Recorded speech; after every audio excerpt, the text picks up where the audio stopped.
We dismiss history at our peril. Liberty Nation Radio with Mark Angelides. Welcome to Liberty Nation Radio here on the Radio American Network. I'm your host, Mark Angelides.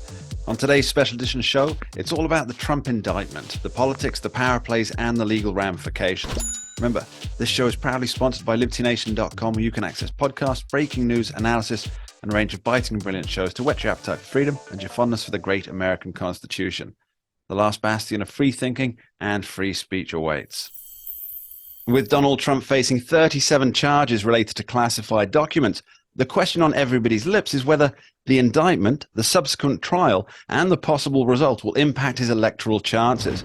And there's no one better placed to assess all this than longtime host of this here Liberty Nation radio show, Liberty Nation's senior political analyst and all-round fount of all knowledge on things political, Mr. Tim Donner. Welcome back to the show, Tim. Thanks, Mark. Good to be here. So let's start with the broad strokes. What's your take on the indictment and Trump's, let's call it, performed reaction to it? Well, to the basic question of whether it helps or hurts his presidential aspirations, it seems to me the correct answer is it doesn't hurt them. I don't think, because you're even in a position, and we've talked about this before, where the other candidates vying for the Republican presidential nomination have been forced to defend Trump against, the attacks of the Biden administration. And that's what this is. I mean, they can say this is the Department of Justice. This is the Biden administration imprisoning their political enemy and future, leading candidate to take on Joe Biden. I mean, to say a Rubicon has been crossed would be really an understatement here. But in terms of how it affects his campaign, I think the left is both joyful and equally fearful about this, because the sense that this guy's finally getting his comeuppance, progressives feel that way. The entire Democratic Party feels as well. He deserves it. He's got it coming to him, whether it's fair or not. That's the way they feel. But on the Republican side, there's, utter defiance. And you see it in the other candidates that aren't going to accept, because, look, it's crying wolf. There may be validity to one or more or all of the charges. But who's going to really believe that now, after the Russia hoax that took 3 years, after the FBI had targeted and spied on the Trump campaign and then tried to pull him down with false charges of Russia collusion and all the other things he's been accused of? The charges may be just. I'm not going to comment on those. But the appearance of it is unmistakably Stalinist, to be honest with you, to arrest your political opponent. So I think that's got to help Trump ultimately, because the people that hate him already hate him and would never vote for him. But I think there's some people in the middle that are going, hey, wait a second. Yeah, there was a USA Today ABC poll that came out just a couple of days ago. And I'm just trying to remember this. I'm doing this from memory, so I don't have it in front of me. But I believe it was 47%, so a plurality here, said that these were political charges. 48%, also say another plurality, should have been charged. Say he should have been charged. So people they don't know what to make of it. And there's a cognitive dissonance across the nation with this. Well, people don't know how to react in the sense that they can react on the basis that this is Trump. So he has it coming to him.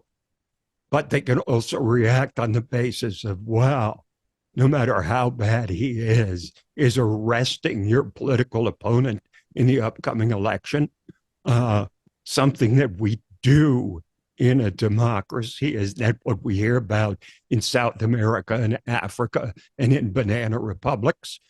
So it's a matter of which outweighs which.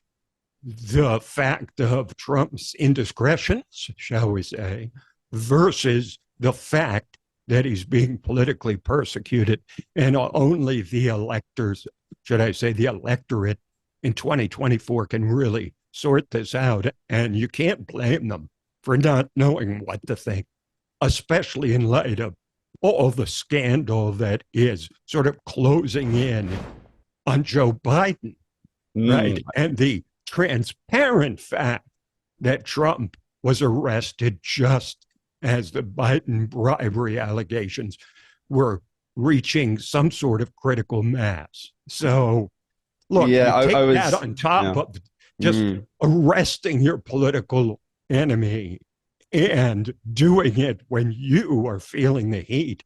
It's double trouble for Joe Biden. Yeah, it really didn't seem coincidental, the timing of the Didn't Jack Smith's seem announcement. coincidental? No, I mean, Didn't seem yeah, coincidental. it's it's almost certainly apparent that somebody was pointing squirrels. So squirrels, go look over there. Let's talk about the independent voters here, Tim. You said that the Democrats they hate him anyway, and they want Donald Trump punished for something. So even they if can't hate him any more than they already do. It's not even possible. And you've got the Republicans who have this memory of what in policy terms was, let's be fair, it was a very successful presidency up until the pandemic. And so you've got the Republican voters, and they're looking at Donald Trump. He did some really good conservative style policies that a lot of people liked. But they remember that was all tarnished with as you say, the Russia collusion hoax, which is what it was, perpetrated by people in government, by the instruments of government. But then you've got the independents. Now, will these independents, will they think either A, we should go for Joe Biden because then we won't have all these scandals, these drawn out legacy media hit parades, all these things. He's going to be through court his entire presidency. Or do they think that the only way to stop the slide into, as you say, a banana republic style thing, because if it can happen to one side, eventually it's going to be used on the other side, right? Do they think that the only way to stop that is to get Trump in and let him unleash his own personal whirlwind on those who have been politically persecuting him for these alleged crimes? Well, on top of this Rubicon that's been crossed, which presents the voters with a situation they've never had to evaluate before, right? A former president and perhaps future president being arrested by a sitting president who's a political opponent. But there's also another tremendous unknown factor in all this, and that is the once-in-a-century pandemic. Because this is another variable in this, how would Trump have fared in November of 2020 if there had not been a pandemic? We'll never know the answer to that, but you've got to think, based on the fundamentals of the economy, that he would have, at the very least, come closer than he did, and perhaps he would have won. So I think the voters have to say to themselves, what they should say to themselves, let's evaluate the Trump presidency up through March of 2020, and then we can add that and then subtract whatever you want to subtract for January 6th, and then compare that to the actual track record of Joe Biden post-pandemic, when he, of course, he's the one that benefited from the vaccines that Trump developed. So there's so many unknowns, so many entirely unprecedented things. You can say we had a pandemic 100 years ago, but that was not during a presidential election. So there's so many things for people to process that I think, look, as they get closer to the election, the fact that Trump is well ahead of Biden in a few polls right now, they'll start looking at it and saying, "But wait a second, this guy's under either indictment or was convicted or is facing conviction, facing judgment, is it really safe to vote for him? And on the other hand, they say, okay, so we could vote for Biden, but he's so enfeebled and so weak, and the economy is so stretched thin by inflation and rising prices, which are tied together, of course, that, people are presented with a real, would you call it a Hobson's choice? Because the way that Trump has been framed is that he really is like Pol Pot on steroids. And so this is what people have been bombarded with for 8 years now.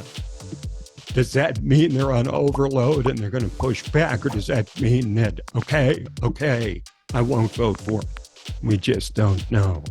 And we'll be carrying on this conversation with Tim Donner after this short break. Don't go anywhere. We dismiss history at our peril. Liberty Nation Radio with Mark Angelides. Don't get caught up in the media madness. Join our movement for free thinking and free speech at libertynation.com. Publishing news and analysis 24/7 with original articles by our team of authors who tell it like it is. Join us each week for online TV shows, The Uprising Podcast, and Liberty Nation Radio. We believe in free thinking and free speech. We are libertynation.com.